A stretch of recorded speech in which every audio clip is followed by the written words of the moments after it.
नमस्कार दोस्तों, आपका मेरे यूट्यूब चैनल पर स्वागत है। ये वीडियो पशुधन सहायक के स्क्रूटनी फॉर्म भरने के बाद कैसा प्रिंट आउट होके निकलेगा वो है। तो उसको मैं आपको बता देता हूँ कि आपके भी कहीं गलती तो नहीं हो गई है।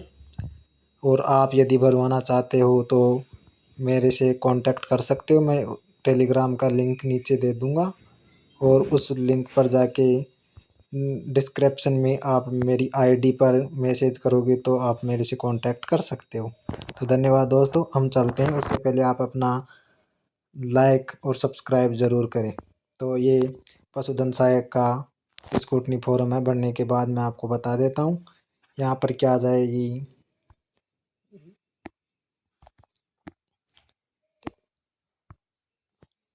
1 मिनट।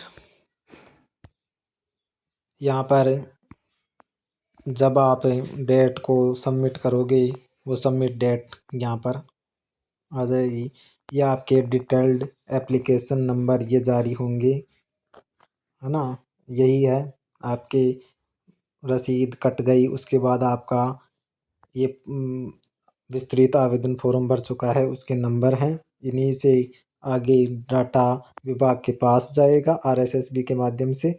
यहाँ पर आपकी एप्लीकेशन में जो फ़ोटो लाइव फ़ोटो लगी थी वो फ़ोटो आएगी और यहाँ पर अभी प्रेजेंट टाइम की फ़ोटो है वो आ रही होगी। ठीक है, तो अब हम चलते हैं। यहाँ पर अपने रोल नंबर आ जाएंगे। रोल नंबर आने के बाद यहाँ पर आवेदन पत्र क्रमांक आ जाएंगे, आवेदन एप्लीकेशन वाले। यहाँ पर आपका मेरिट क्रमांक आ जाएगा। यहाँ पर किसी के नहीं आए तो कोई घबराने की बात नहीं है। ठीक है, आ जाए तो अच्छी बात है, नहीं आए तो भी घबराने की बात नहीं है। इस अब पोस्टल ऑर्डर का कोई काम होता नहीं है। तो ये देखते चलो। यहाँ पर आपकी विज्ञापन संख्या पद कोड संख्या 1 ही है। यहाँ पर आपका पशुधन सहायक का पद आ रहा होगा, राजस्थान विभाग का नाम कर्मचारी चयन बोर्ड आ रहा होगा। ठीक है, आपके जो भी वर्ग में लागू है, पिछड़ा वर्ग ओबीसी का है तो हाँ आ रहा है, ईडब्ल्यूएस नहीं है। अन्य के कुछ नहीं आएगा, खाली आएंगे, रिक्त आएंगे इनमें, है ना। कुछ नहीं आने वाला है। जिनमें आपके वर्ग है वो वर्ग पर हाँ लिखा हुआ आने वाला है। ठीक है, और आप अनुसूचित क्षेत्र टीएसपी से यदि हैं तो यहाँ पर हाँ आएगा, नहीं तो नहीं आएगा। और आपके यहाँ पर यदि नहीं है, अनुसूचित क्षेत्र टीएसपी से नहीं है तो लागू नहीं है, ये आएगा। आप नेक्स्ट चलते हैं। यहाँ पर आपका मूल निवास में जो है उस हिसाब से आपको भरना होगा। तो आपका मूल निवास में राज्य कौन सा है, राजस्थान है। जिला आपका हनुमानगढ़ है। आपकी तहसील सांगरिया है। ठीक है, और आप अन्य टिप्पणी में अपने गांव का नाम लिख सकते हो। ठीक है दोस्तों, यहाँ पर आपके कोई भी जिसमें आपके लागू नहीं है वहाँ पर क्रॉस ऑटोमेटिक आ जाएगा, क्योंकि आपने वहीं दर्ज किया होगा ना, तो वो वहाँ पर पहुँचे होंगे कि आप इसमें एलिजिबल है या नहीं है, कॉलम में हाँ या ना। तो आपने ना किए होंगे, उनमें क्रॉस आएगा। ठीक है, ठीक है दोस्तों। यदि आप महिला हैं तो महिला महिला है ही नहीं तो आपके इनमें क्रॉस क्रॉस आएगा। निःशक्त जन है तो इनमें क्रॉस क्रॉस आएगा। भूतपूर्व सैनिक है ही नहीं तो इनमें क्रॉस आएगा। उत्कृष्ट खिलाड़ी नहीं है तो यहाँ पर क्रॉस आएगा। एनसीसी नहीं है तो यहाँ पर क्रॉस आएगा। ठीक है, राज्य सेवा कर्मचारी नहीं है आप, यदि भर रखे होते हाँ तो यहाँ पर हाँ आता, टिक होता या हाँ हाँ वो होता, और नहीं है तो नहीं आएगा। पंचायती राज में नहीं आएगा, यदि है तो हाँ, या आपने जो भी एप्लीकेशन में अपनी डिटेल दे रखी है उस आधार पर ये डाटा ऑटोमेटिक फैच होता है। विभागीय कर्मचारी नहीं है, अराजपत्रित अधिकारी नहीं है, मंत्रालय कर्मचारी एलडीसी नहीं है, यदि जो होंगे उनके हाँ आने वाला है। यहाँ आपका हिंदी में नाम आ जाएगा दोस्तों, यहाँ पर आपका अंग्रेजी में नाम आ जाएगा। ठीक है, यहाँ पर आपकी डेट ऑफ बर्थ आने वाली है, पिता का नाम आ जाएगा। ठीक है, यहाँ पर माता का नाम आ जाएगा। और यहाँ पर निर्धारित तिथि को आपकी विज्ञप्ति में आपको निर्धारित तिथि को आयु कितनी हो गई थी वो आ जाएगी। ठीक है दोस्तों, ये एप्लीकेशन फॉर्म में भी होंगी, ये ऑटोमेटिक आएगी, इनमें आपको भरना नहीं है। आपका धर्म आ जाएगा, नागरिकता आ जाएगी भारतीय। अविवाहित है तो हाँ आपने टिक किया हो तो हाँ आएगा, नहीं है तो नहीं, फिर विवाहित पर आएगा हाँ। ठीक है, नहीं तो खाली आएगा। आपने विवाहित अविवाहित में हाँ कर रखा है, यानी आपकी मैरिज अभी तक नहीं हुई है, तो आपको अविवाहित पर हाँ करना है। यदि आप विवाहित हैं तो आपको विवाह का विवरण यहाँ पर देना होगा। यदि लड़का है, लड़के ने स्कूटनी भरा है तो अपनी पत्नी का नाम आएगा, और कोई लड़की है जिसका स्कूटनी फॉर्म भरा गया है तो अपने पति का नाम आएगा। उनकी विवाह तिथि कब हुई थी, विवाह स्थान कौन सा था, पंजीयन संख्या, आपके मैरिज सर्टिफिकेट संख्या क्या है, पंजीयन स्थान क्या है, और पंजीयन अधिकारी। पंजीयन अधिकारी में क्या आएगा, ग्राम विकास अधिकारी ही जारी करता है ग्राम पंचायतों में, और नगर पालिका में ईओ एग्जीक्यूटिव ऑफिसर जारी करता है, तो उसका आ जाएगा। नेक्स्ट, यदि आपके विवाहित हो तो यहाँ पर आपके संतान का विवरण, आपके पुत्र या पुत्री का नाम आ जाएगा यदि आपके है, और उसकी जन्म दिनांक क्या है। ठीक है, ये आ जाएंगे। तो दो ही होते हैं गवर्नमेंट के लिए एलिजिबल के लिए, तो आप दो हैं दो भरेंगे, ये तो छः तो कोष्टक आते हैं, तो आपको दो यदि हैं तो दो भर देना, और नहीं है तो मत भरना। ठीक है, यहाँ पर कुल पूछेगा, कुल संतानों की संख्या यहाँ पर आ जाएगी यदि है तो। फिर पूछेगा 2002 से पूर्व की कितनी संख्या है, वहाँ पर आपने लगाई है तो यहाँ आ जाएगी, 2002 के बाद में लगाई है तो यहाँ पर आ जाएगी। ये आपका क्या आ जाएगा, पत्र व्यवहार का पता। इसमें क्या होता है, आपके पिन कोड सहित मोबाइल नंबर लिखना होता है। जब भी आपके एड्रेस पूछे तो कुछ लोग क्या करते हैं, एड्रेस लिख के छोड़ देते हैं। आप क्या करो, एड्रेस के साथ पिन कोड के साथ मोबाइल नंबर दिया करो कोष्टक में। ठीक है, वार्ड नंबर आ गई, आपका वीपीओ आ गया, तहसील आ गई, जिला आ गया। ठीक है, फिर सांगरिया हनुमानगढ़ी ऑटोमेटिक दूसरी डाटा में होता है ना, वो ऑटोमेटिक था। तहसील और जिला तहसील और जिला वापस से अपलोड लेता है वो। फिर आपका डिस्ट्रिक्ट आ जाता है, और आपके मोबाइल नंबर और पिन कोड आ जाते हैं। ठीक है, हिंदी में भी आ जाएगा एसआई, हिंदी में भी आपको लिखना होता है, हिंदी में भी आपको खुद को लिखना होता है, तो यहाँ आ जाएगा। अब हम शैक्षणिक योग्यता है अपनी, जो वहाँ पर आप शैक्षणिक योग्यता में जो अपलोड करते हो ना, वो आ जाएगा।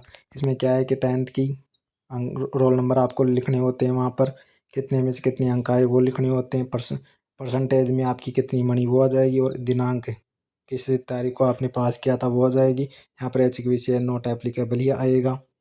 ठीक है, कोर्स की अवधि 12 महीनों की होती है, और किस बोर्ड या संस्था से आपने पास किया, तो अपने राजस्थान की आरबीएससी होती है, या आप बीएसआर भी लिख सकते हो, कोई दिक्कत नहीं है, बोर्ड ऑफ सेकेंडरी एजुकेशन।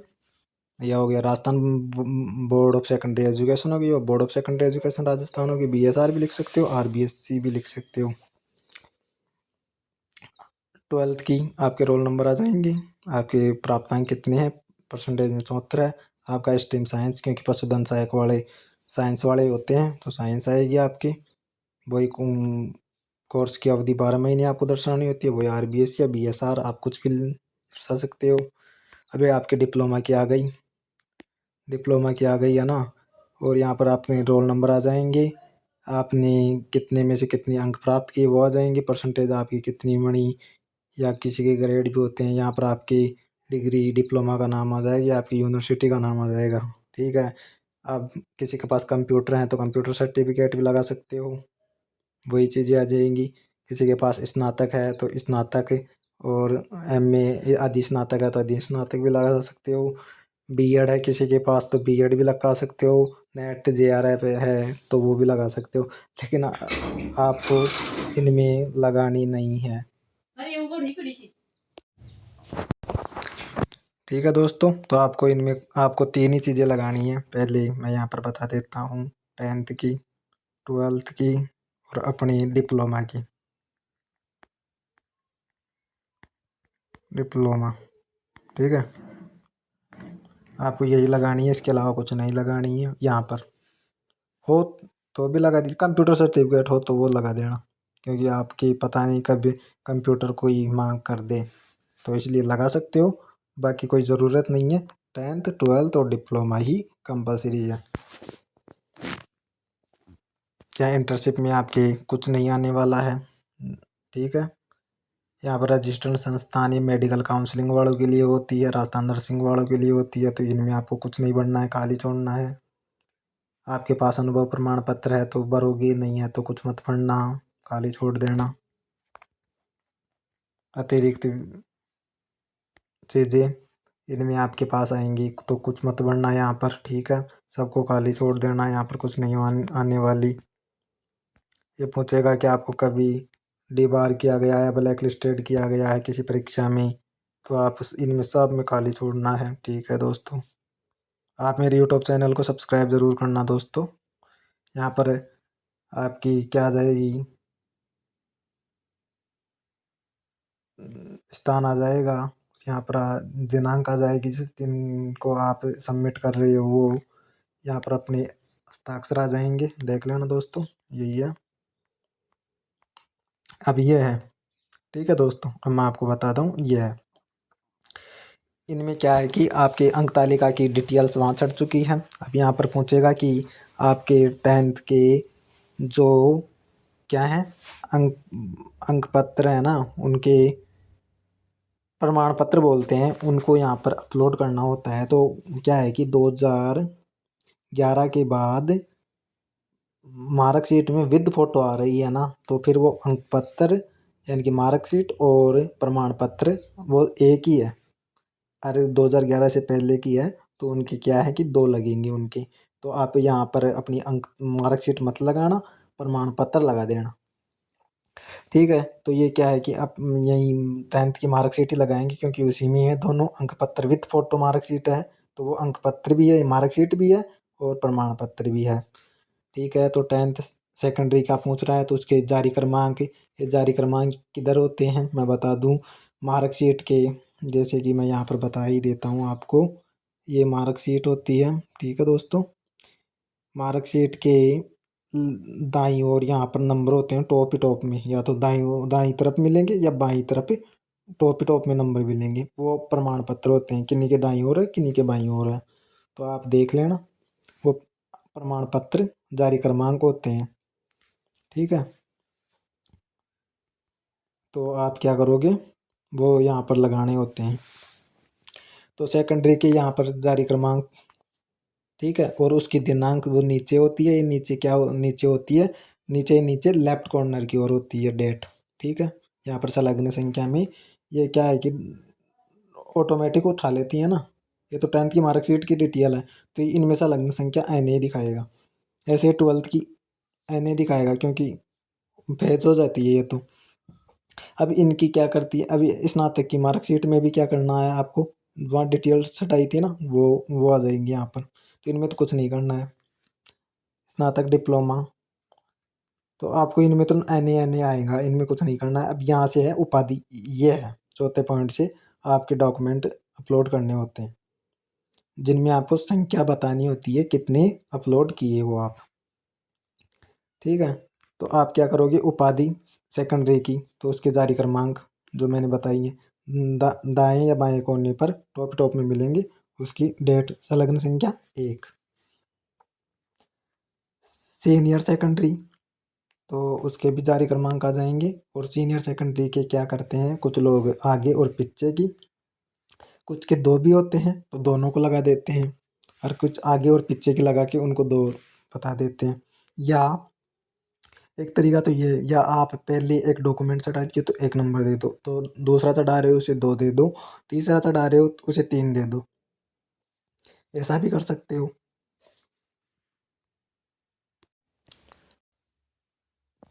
ठीक है दोस्तों।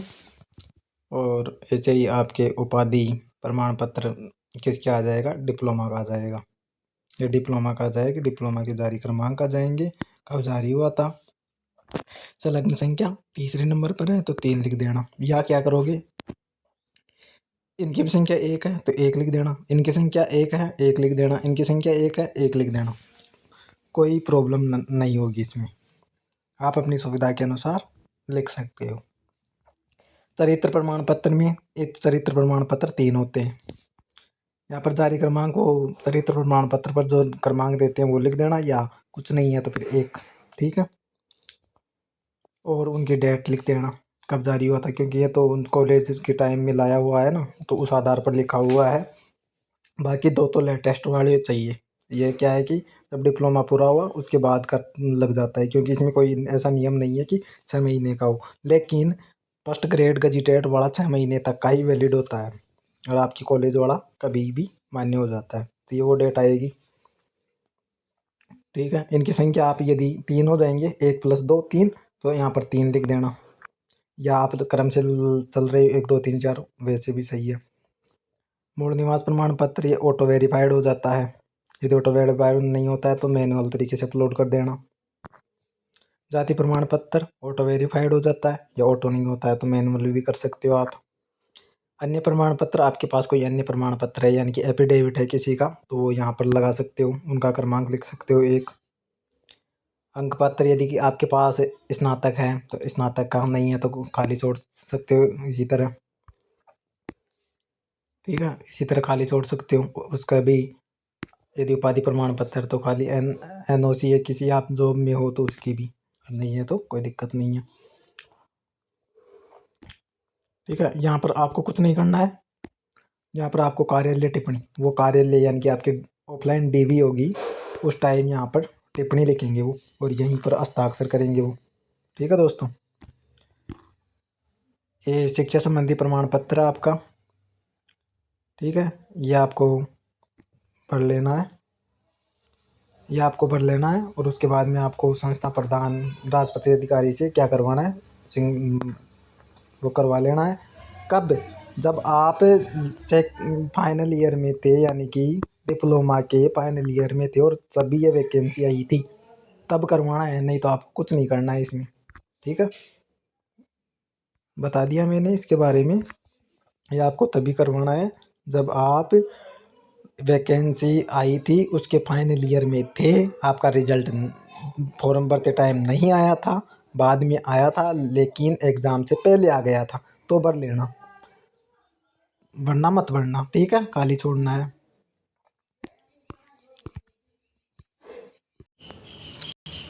अब आपकी ये क्या आ जाएगी, चेक लिस्ट आ जाएगी दोस्तों, जो आपने वहाँ पर टिक किया होगा ना वही आएगी। वहाँ पर आप ऑनलाइन में टिक करोगे, वो यहाँ पर टिक लग के आ जाएगी, ठीक है। तो जैसे कि इसने पूछा है कि आप निर्धारित योग्यता के अनुरूप हैं, तो आप सर्वथा अनुरूप करोगे, इसमें देख लो टिक। प्राप्त कर ली थी, प्राप्त कर ली थी। आवेदन की अंतिम तिथि के बाद प्राप्त की हो तो यहाँ पर टिक करना होगा, और आपको उपला फॉर्मेट, ये फॉर्मेट भरना होगा। आवेदन की अंतिम तिथि के बाद शैक्षणिक योग्यता प्राप्त की है तो, और नहीं की है तो आप यहाँ पर कुछ मत करना, यहाँ अंतिम तिथि तक प्राप्त कर ली थी, इन पर आ जाएगा। और इसमें क्या आएगा, इसमें तो अंतिम वर्ष के पाठ्यक्रम में परीक्षा में सम्मिलित, ये आएगा यहाँ, यही इस पर ही टिक लगेगा, यही टिक लगेगा। चौथा है कि परीक्षा की तिथि तक उत्तीर्ण, यही करना है आपको, बाद में मत कर देना, नहीं तो अयोग्य घोषित कर दोगे।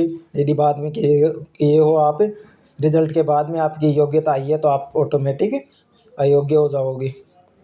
और ये साक्षात्कार, इसमें भी आपने उत्तीर्ण इसमें टिक करना होगा, नहीं तो एक बार कर दिए तो दोबारा करना होगा, नहीं तो आप खाली छोड़ दोगे तो आगे सबमिट हो जाएगा, लेकिन कभी कभार सबमिट फॉर्म नहीं होता है इसकी वजह से, तो आप पहले इसको छेड़ना ही मत।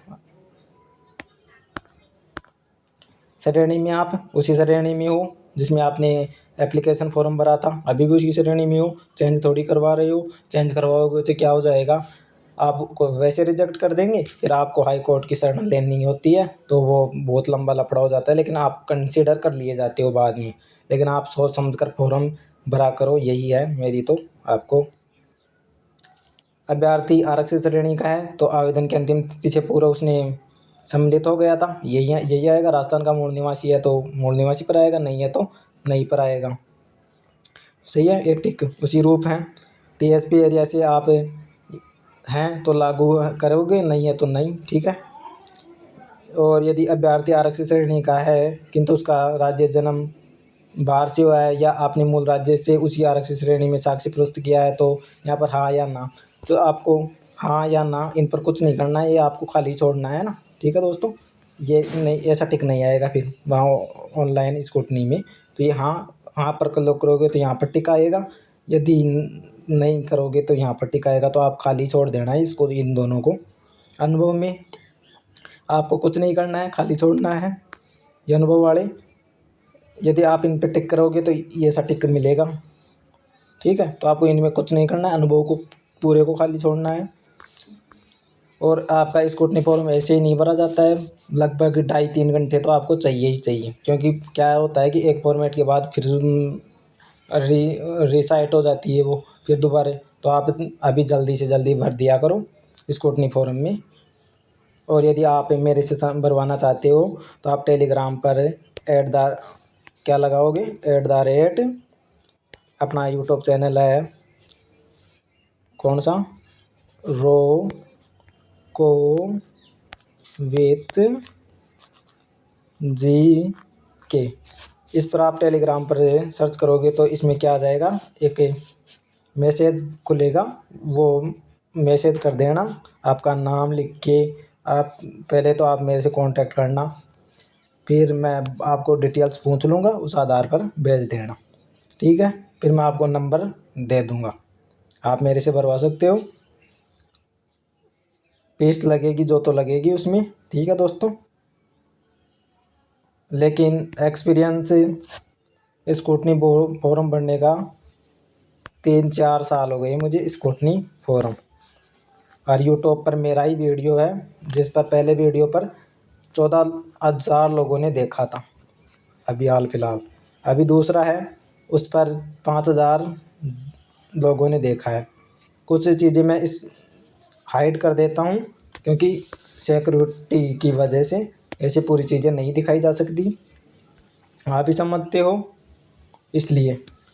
और जो मैं भरता हूँ फॉर्म, जिसमें मैं पास होता हूँ, वो तो मैं खुद भर के तुरंत अपलोड कर देता हूँ वीडियो। और बाकी अदर कैंडिडेट का मैं वीडियो भी नहीं बनाता हूँ चढ़ाने के लिए, तो मेरा ही फॉर्म है, उसी को मैं अपलोड करता हूँ। आयु में आपकी आयु आ जाएगी विज्ञप्ति में निर्धारित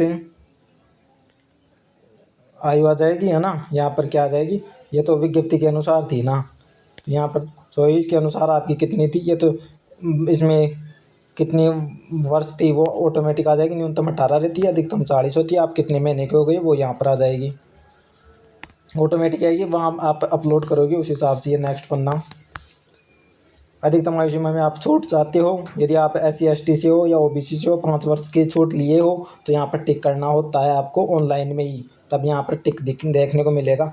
फिर यहाँ पर वो टिप्पणी लिखते हैं DV के टाइम में, यदि महिला है तो 10 साल की, यदि आपको 1 साल की भी मिली है तो वो 10 साल में ही काउंट होती है, ठीक। वरना आपको इनमें कुछ नहीं करना है। यदि आप सामान्य हो, कुछ मतलब अभी आपने आयु सीमा, अधिकतम आयु सीमा में छूट नहीं ली है, तो इनको खाली छोड़ना होता है पूरे को। यहाँ पर ऑटोमेटिक आपके वो एक बार ही साइन अपलोड होते हैं, ये ऑटोमेटिक आपके यहाँ पर साइन आ जाते हैं, ठीक है। ये कार्यालय उपयोग हेतु है, ठीक है। यहाँ पर वो अपने टिप्पणी लिखते हैं और अनुशंसा करते हैं, और ये उनके हस्ताक्षर हो जाते हैं। यदि कोई कमी रह जाती है तो वो यहाँ पर कमी लिख देते हैं और उसको प्रोविजनल दर्शा दिया जाता है, और यहाँ पर अपने हस्ताक्षर कर देते हैं वो। इनमें आपको कुछ नहीं करना होता है, ये DV की अधिकारी की कार्य होते हैं। हाँ, अब मैं आपको आता हूँ अटेंशन फॉर्म। यह आपको इसी फॉर्म के साथ क्या होके मिलेगा, अटेंशन फॉर्म आपको इसी फॉर्म के साथ अपलोड होके मिलेगा। अभी आपको क्या करना है, यहाँ पर फ़ोटो आपको खुद को लगानी होती है, ना कि वो फ़ोटो आएगी, क्योंकि आपको वही फ़ोटो लगानी है जो अभी लगाए हो ना। तो यहाँ पर passport size photo with signature, जैसे कि मैं बताता हूँ आपको, आपकी फ़ोटो है ये, आपने पेस्ट कर दी। यहाँ पर आपको यहाँ से साइन करते हैं, जैसे संजीत, और यहाँ तक जाने चाहिए, आधा इधर आधा फ़ोटो पर, ऐसे कर देना, ठीक है। अब मैं आपको यहाँ पर बता देता हूँ, यहाँ पर आपका नाम आ जाएगा, आपके रोल नंबर आ जाएंगे, क्योंकि ये मेरी दूसरी भर्ती का है, मैं इस भर्ती का अटेंशन फॉर्म नहीं दिखा सकता आपको सिक्योरिटी कारण की वजह से।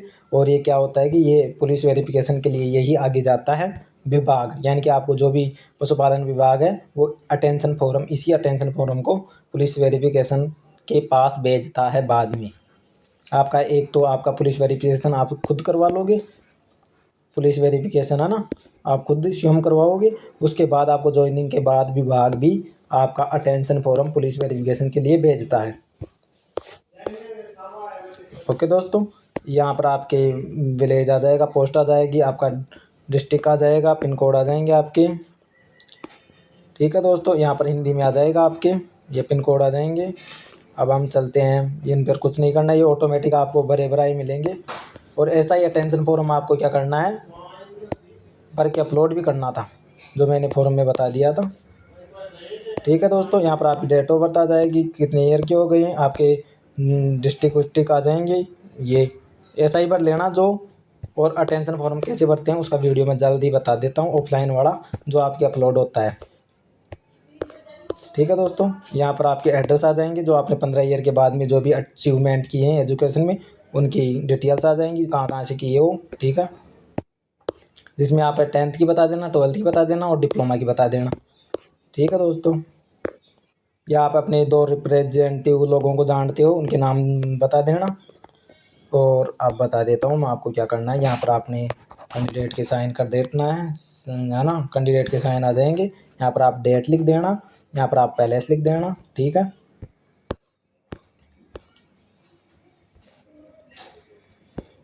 यहाँ आप क्या करोगे, यहाँ पर सही सिग्नेचर, और यहाँ पर आप गजीटेड ऑफिसर के सिग्नेचर करवा लेना, उसका नाम, सिग्नेचर, और यहाँ पर पैलेस और स्थान, और यहाँ पर अपना नाम लिख देना, कितने ईयर से आपको जानता है, 5 साल से, 10 साल से। ठीक है, ये आपका स्क्रूटनी फॉर्म हो गया है दोस्तों। अब मैं आपको बताता हूँ, आप मेरे यूट्यूब चैनल को सब्सक्राइब ज़रूर करें दोस्तों, सब्सक्राइब और लाइक और शेयर ज़रूर करें इस चैनल को। तो धन्यवाद दोस्तों।